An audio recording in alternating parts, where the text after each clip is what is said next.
Psoríase Brasil apresenta Doenças de pele. Olá, bem-vindo ao podcast Doenças de Pele, realizado pela Psoríase Brasil. Aqui é a jornalista Ana Paula Dixon e hoje eu converso com a doutora Ana Paula Moschiotto Castro. Mestre e doutora em Ciências pela USP, ela é médica assistente da Unidade de Alergia e Imunologia do Instituto da Criança do Hospital das Clínicas da Faculdade de Medicina da USP. O nosso tema de hoje é dermatite atópica, que é uma doença inflamatória, complexa e crônica. A prevalência se dá sobretudo entre crianças e adolescentes, mas também acomete adultos. A coceira, a inflamação e a irritação da pele são manifestações clássicas dessa doença e há tratamentos para ela. E para sabermos mais sobre o assunto, damos as boas-vindas à doutora Ana Paula. Olá, Ana, minha xará, parabéns pelo trabalho, obrigada por estarmos juntas, então muito obrigada. Obrigada, senhora, imagina um prazer dedicar seu tempo, seu conhecimento aqui para o nosso podcast, para o nosso público. Vamos começar então falando um pouquinho das características da dermatite atópica, doutora Ana Paula. Você colocou muito bem e você tem essa experiência com as doenças de pele, né? Você começou a nossa história falando, o nosso encontro falando sobre uma doença complexa. Se a gente pudesse falar como a gente constrói uma dermatite atópica, a gente precisa pegar características genéticas. Então existe, né, uma predisposição genética presente muito clara que traz consigo dois defeitos importantes. Os pacientes que têm dermatite atópica têm um sistema imunológico desregulado, comprometido para mais, eles são muito inflamados. Mas também existem alterações genéticas que vão recair sobre a pele. Os pacientes com dermatite atópica também têm defeitos genéticos. Essa mistura faz com que você tenha uma pele sensível e inflamada. Do outro lado da balança tem o ambiente. Então, características do ambiente também ajudam a formar e construir essa pele. Então, fatores como fatores irritantes, fatores que vão machucar a pele, fazem com que eu tenha uma perpetuação dessa inflamação. E no contexto da imunologia, os alérgenos alimentares, alérgenos do ambiente, também fazem essa pele piorar e permanecer inflamada. Então, dessa mistura, a gente acaba fazendo com que a dermatite atópica apareça para as crianças e para os adultos também. E como a gente comentou aqui no início, eu comentei na abertura, ela é mais prevalente em crianças e adolescentes. É isso, Ana. A gente tem alguns números. Então, assim, 50% dos casos novos acontecem no primeiro ano de vida. 85% dos casos novos nos primeiros 5 anos. Mas como muita coisa tem mudado, a gente tem visto que as dermatites atópicas também têm seguido outros padrões. Então, não é mais raro você começar uma dermatite, começar na adolescência, perpetuar esse quadro para a vida adulta, e até tem uma publicação que chama aquelas dermatites atópicas de início tardio, quando começam lá pelos seus 50, 60 anos de idade. Então, tudo pode acontecer. Ou seja, a pessoa pode nunca ter tido, lá pelas tantas no meio da vida, aos 50 anos, manifestar a dermatite atópica. Perfeito, ainda que não seja a coisa mais frequente, isso pode acontecer e a gente como médico tem que estar preparado, né? E essas crianças e adolescentes, doutora, elas podem vir deixar a ter a dermatite atópica? Sim, isso temos, né, também boas notícias. Então existe uma tendência de cura, né, de defervescência do processo, o processo vai se acalmando e aí também é muito variável. Quanto mais leve a dermatite atópica, maior a chance de você ter essa cura 6, 7 anos de idade. Quadros mais graves tendem a permanecer mais. Tem um número que diz assim, que mais ou menos 15 a 20% das dermatites permanecem na adolescência e vão chegando à vida adulta. E por que as crianças que manifestam mais? Porque dá mais agressão do meio ambiente, as peles, o que ocorre? A as crianças, né, elas estão em construção ainda. Então, a gente nasce com muitas coisas nossas não completas. O sistema imunológico é um deles.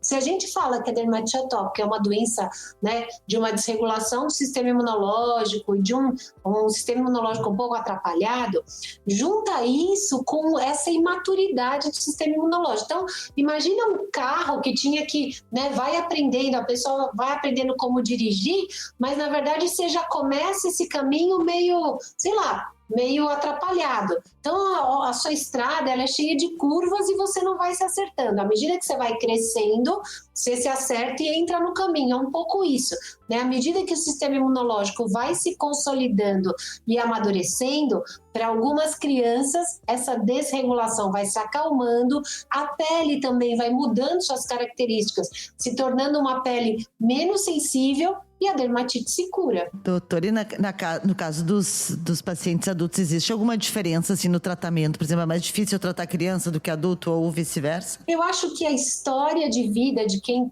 carrega a dermatite atópica até a vida adulta, ela tem uma carga maior, né? Você aí tem até mais experiência do que eu em escutar e conversar sobre as pessoas que têm esses problemas de pele crônicos. Uma coisa que a gente não falou sobre a dermatite atópica, que até é bem diferente da psoríase, é que ela é muito pruriginosa, ela coça demais. Esse prurido intenso atrapalha o sono, interfere demais na qualidade de vida, interfere na qualidade de vida da criança, da família, e isso vai criando uma certa ansiedade. Sabe aquele ciclo vicioso em que você coça a pele, aí você, né, a pele piora e ela coça mais? Você carregar isso até a vida adulta, não é que é mais grave, mas tem uma carga maior. E tem uma coisa bem médica, né, que é o remodelamento. Então, essa pele que é lesada, cicatriza, ao longo dos anos, vai mudando um pouco a textura. E isso faz com que essa pele completamente curada vá sendo mais difícil de se atingir na vida adulta. Então, tem uma carga maior. Como é que são as características de apresentação da ADA? A ADA, ela, nesse ponto, até é relativamente fácil a gente perceber a dermatite atópica, porque ela é, como as outras doenças eczematosas, uma doença inflamatória, com descamação, e ela tem uma distribuição característica, que vai variando de acordo com a idade. Então, a dermatite atópica dos lactentes, dos bebês, lembra que a gente falou que ela começa bem cedinho. Ela se distribui em face, ela acomete as bochechas, vão imaginando aí, ela acomete as bochechas, ela poupa o que a gente fala do maciço frontal. Então, essa área do bigode aqui, normalmente não tem nada. E as regiões do corpo acometidas são as regiões que a gente chama de flexurais. Então, a região que a gente dobra, né?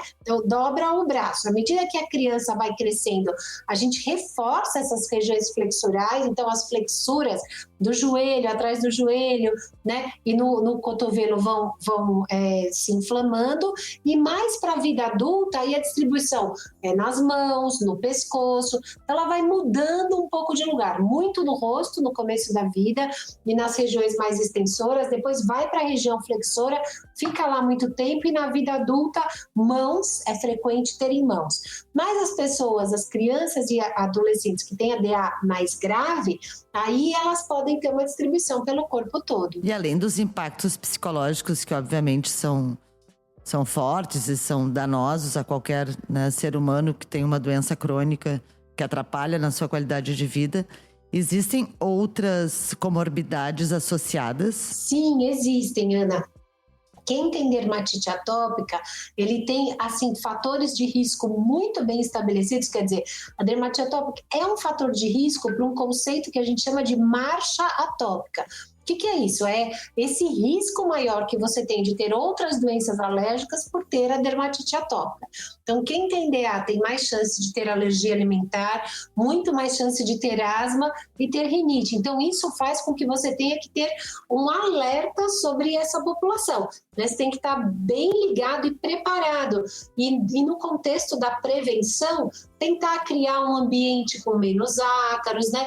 Quer dizer, são coisas que ajudam a você não é que exatamente prevenir, você, né, alguém que está escutando pode falar assim, puxa, a minha casa é limpíssima e mesmo assim eu tenho asma e rinite, mas a gente vai tentando pelo menos minimizar as crises de dermatite e minimizar os riscos de uma crise de asma e rinite mais grave. Isso também vale para a alergia alimentar.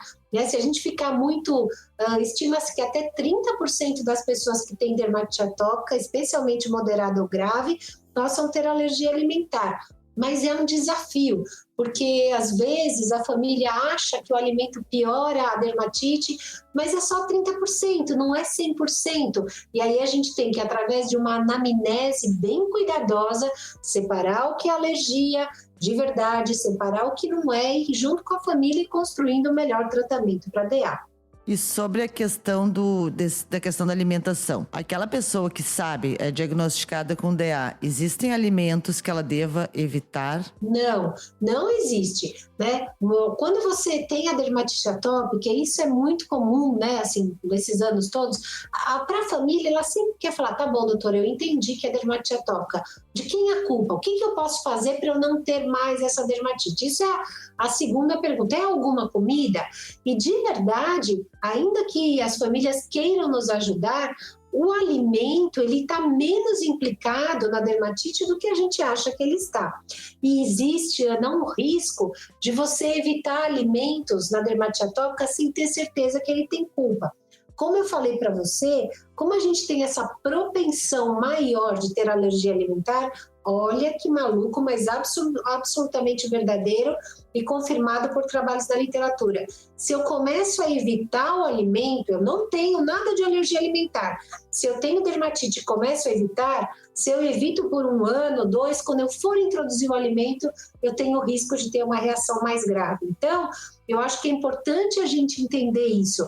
A dermatite atópica, ela conversa, tem uma interface com a alergia alimentar, mas tem que ser uma parceria do médico e o paciente para entender se de verdade o alimento tem culpa nas lesões do paciente com dermatite atópica. Doutora, já que a gente está falando em alimento, estava pensando aqui numa condição do aleitamento materno. Mães com dermatite atópica têm problema de amamentarem seus filhos? E também a pergunta reversa.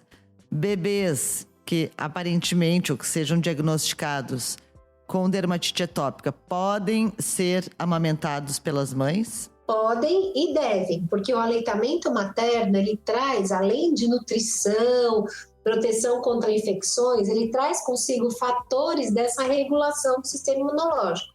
Lembra que em algum ponto dessa nossa conversa, a gente mostrou que o sistema imunológico é imaturo. E o aleitamento materno é a gente chama de um imunobiológico.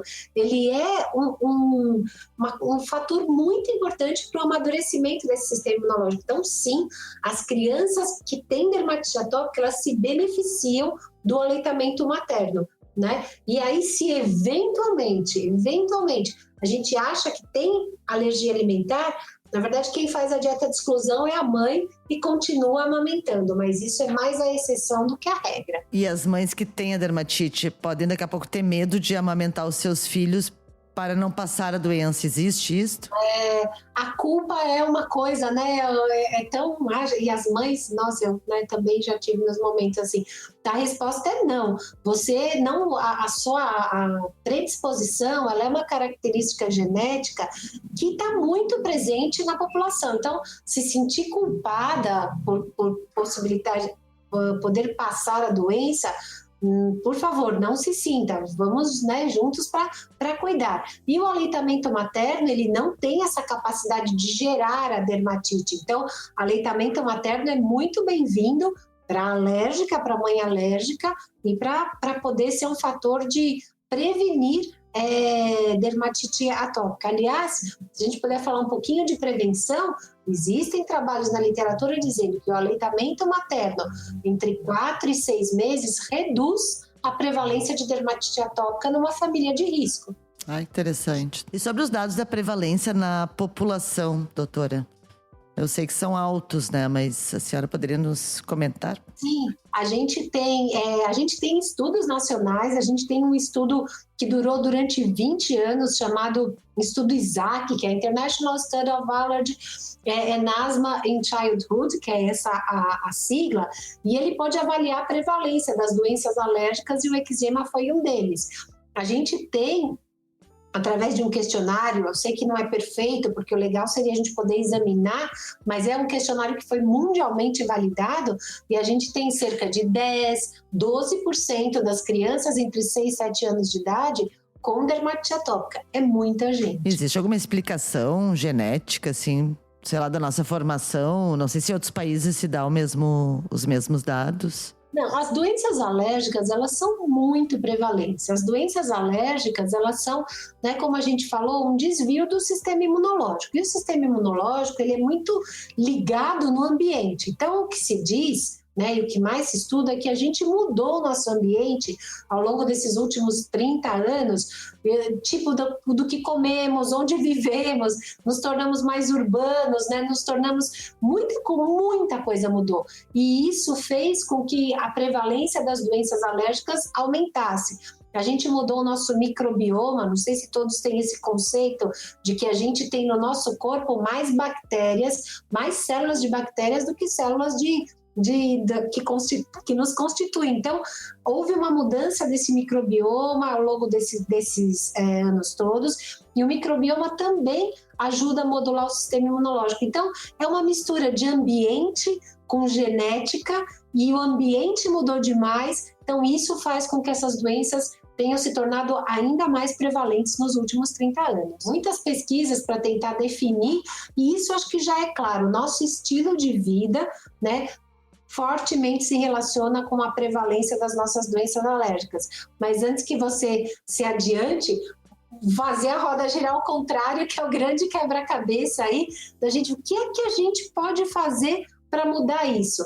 A gente precisa de um estilo de vida mais saudável, sim, mas a gente também precisa de mudanças macro, menor poluição. Então é um movimento assim bastante grande, mas que precisa ser feito. E sobre os tratamentos, o que a senhora pode nos adiantar que existe hoje para esses pacientes? Existe muita coisa para cuidar da dermatite atópica, mas eu acho que o que mais existe é um método.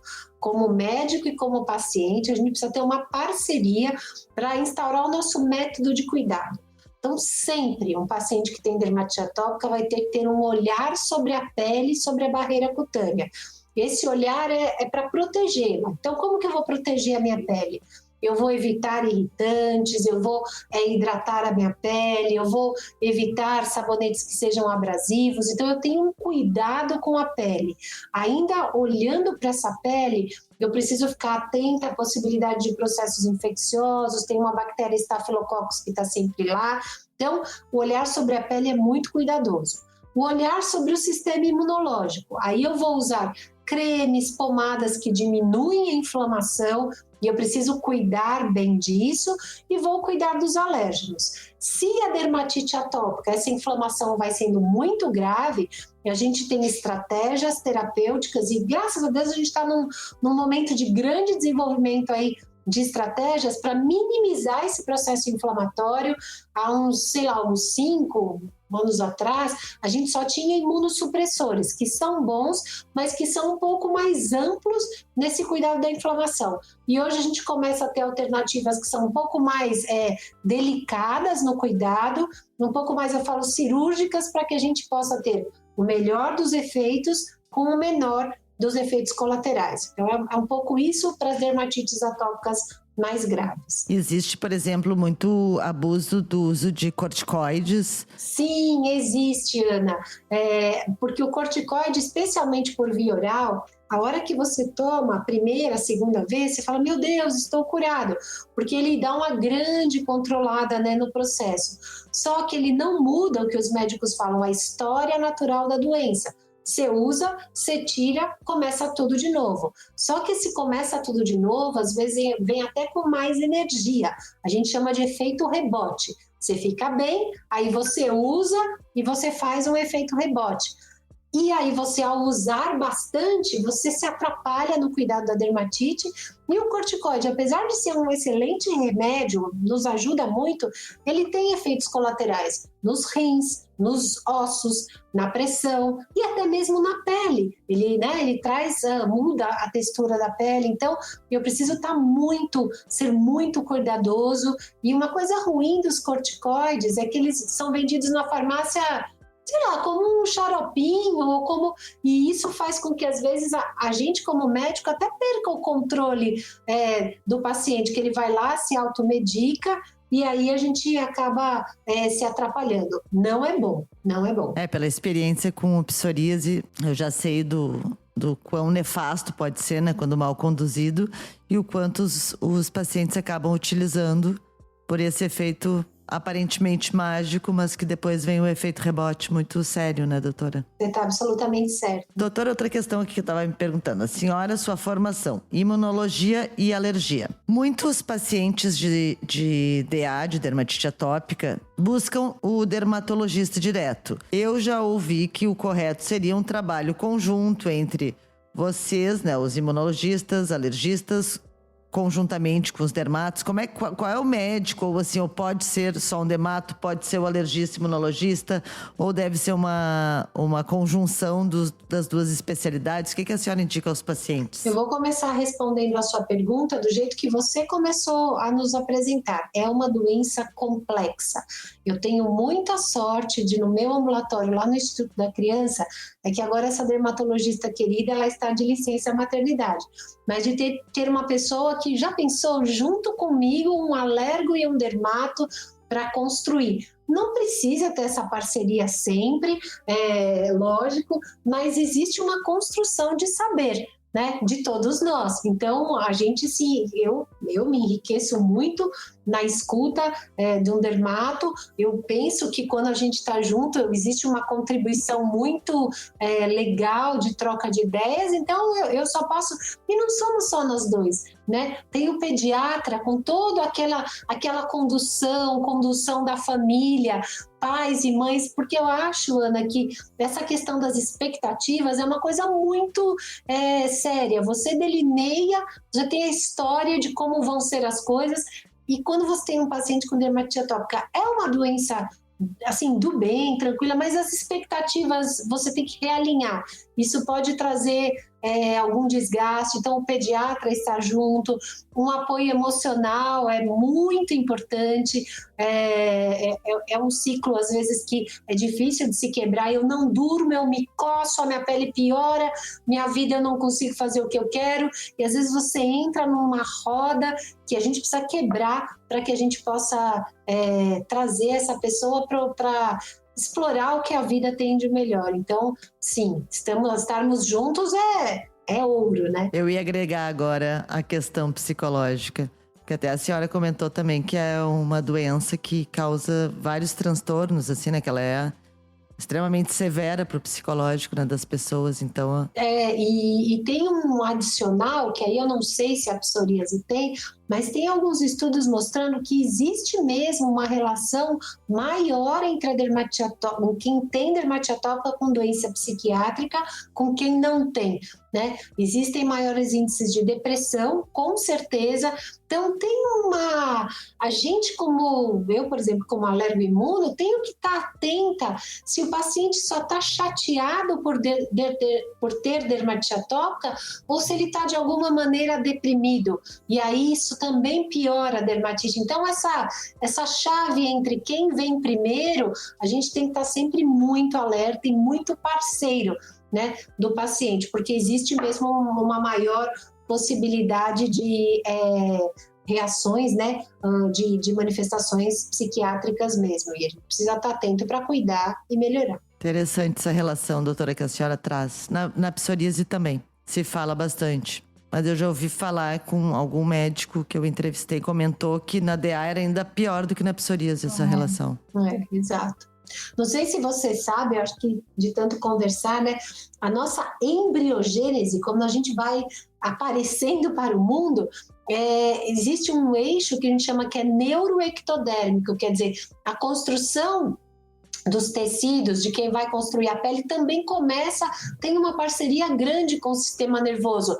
Obviamente, não sei se, óbvio, não é só isso, mas existe uma parceria aí de novo. Exato, entre o sistema nervoso e a pele, e a gente vê isso frequentemente em algumas doenças. Doutora Ana Paula, um prazer imenso conversar com a senhora. Eu gostaria de lhe dar o espaço agora aqui final, para ver quais as recomendações ou qual o recado final que a senhora gostaria de deixar para o pessoal que está nos escutando. Pessoal, dermatite atópica é coisa séria, mas assim, séria no sentido que a gente não se sintam sozinhos, né? Busquem a conversa, busquem esse espaço, esse momento. A gente, como médico, estuda, mas às vezes a gente não consegue mostrar para o paciente o quanto a gente pode ajudar. E às vezes o paciente sofre e a gente não consegue se encontrar. Então vamos juntos, né, num espaço como esse, nos encontrar para conversar sobre a dermatite. Ela tem muitas faces e, de verdade, ela não é só uma doença de pele, ela transcende a pele, né? A gente vai se formando ao redor da dermatite. Vamos mudar essa história, vamos ver quem a gente é e aí entender e cuidar da pele, mas não perder quem a gente é, não deixar de fazer as coisas que a gente gosta, porque a gente tem dermatite atópica. E aí, juntos, conversando, a gente vai desconstruindo certos mitos e mostrando como a gente pode cuidar, né, melhor. Então, muito obrigada, Ana. Foi muito bom. E para finalizar, eu gostaria que a senhora desse as suas redes sociais, não sei se o Instagram é o principal, e chamasse o pessoal para segui-la, para acompanhar o seu trabalho. Nossa, eu não sou muito boa de redes sociais, mas vamos lá. É mais no Instagram, que é @Ana_Moschione, e lá tem um pouco que às vezes quando a gente vai conversar um pouco sobre dermatite ou sobre alergia. E eu já vou deixar o convite aqui também, que nós temos uma live nas redes sociais da Psoríase Brasil, no nosso YouTube e no nosso Facebook, com a doutora, tratando justamente sobre DA. Todos convidados para nos assistir, que está lá, né, nos nossos arquivos. Pessoal, nós agradecemos imensamente a audiência de todos e lembramos que a assinatura do nosso canal é gratuita. Você pode assinar na sua plataforma ou agregador favorito e também recomendar esse podcast. Agradecemos a audiência e este episódio contou com o apoio dos laboratórios AbbVie e Sanofi Gensime e convidamos você para seguir a página da Psoríase Brasil no Facebook, no Instagram pelo perfil Psoríase Brasil _oficial, nosso YouTube, como eu já falei, que estão também as lives lá, e também pelo nosso site psoriasebrasil.org.br. Um forte abraço e até o próximo episódio.